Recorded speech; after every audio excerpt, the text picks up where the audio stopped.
Roka. Jirjir ba? Jirjir. Ang daming ni Kalbo, dala gabi.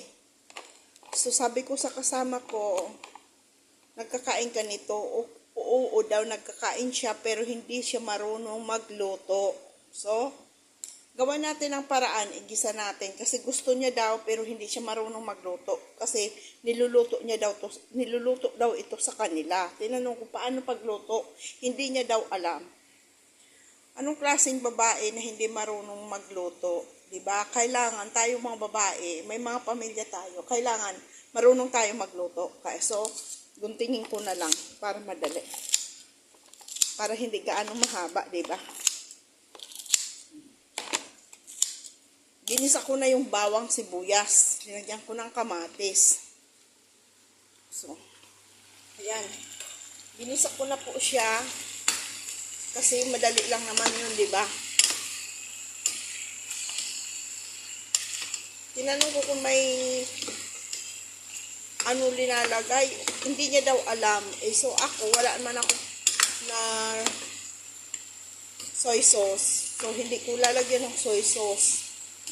Ang sahog ko po, manok as usual. Wala naman ibang So, ginisa ko siya sa bawang sibuyas, luya, kamatis, ayan na. So, ilagay na natin yung ating roka. Huwag niyo pong pansanin ang kaldero ko. Malinis po yan. Kaso yan talaga pagtipal, hindi na po talaga natatanggal.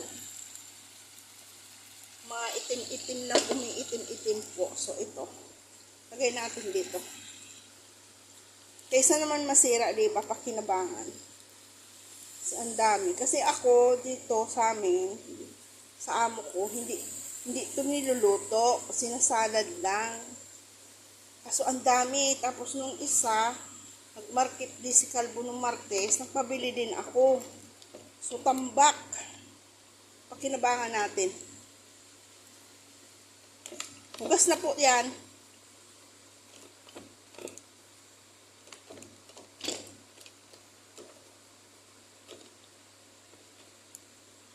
At may asin na po yung natin. Itong ginisa ko, may asin na yan, may bitsin na. Ayan. Paanuhin muna natin para bumaba yung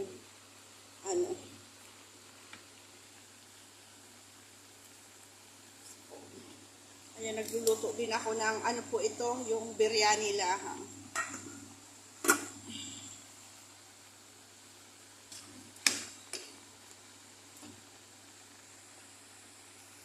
Ayan, lagyan natin ng asin. Lagyan natin ng bitsin.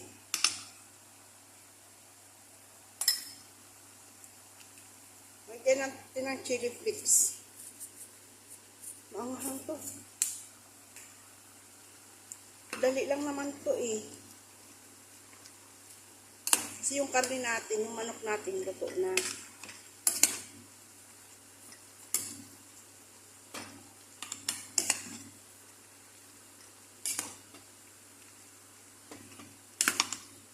Merap yung isang kamay ko nagbablog, yung isang kamay ko nagmimikos-mikos ng luto natin, kaya pasensyahan na nyo. Napadami ko yung sabaw man ay. Linagyan ko po kasing kaunting sabaw.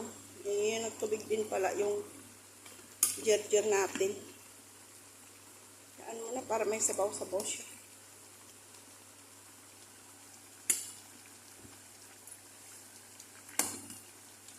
Masarap siya. Sarap po siya.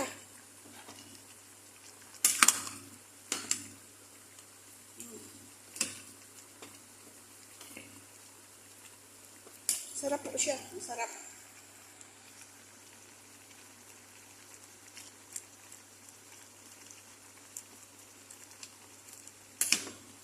Masarap siya pala.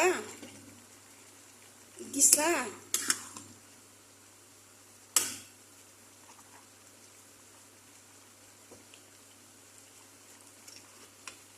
Kasi, inaano lang to eh, sinasalad lang dito.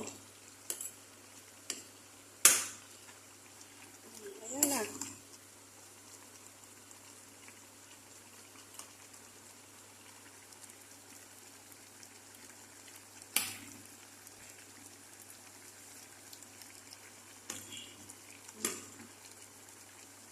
Kaso, walang konting asin. Bigyan natin ng konting asin.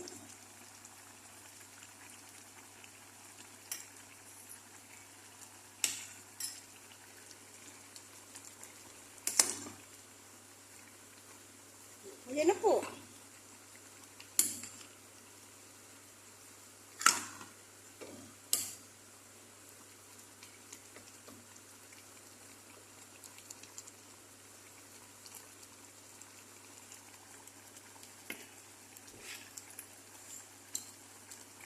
Sarap siya.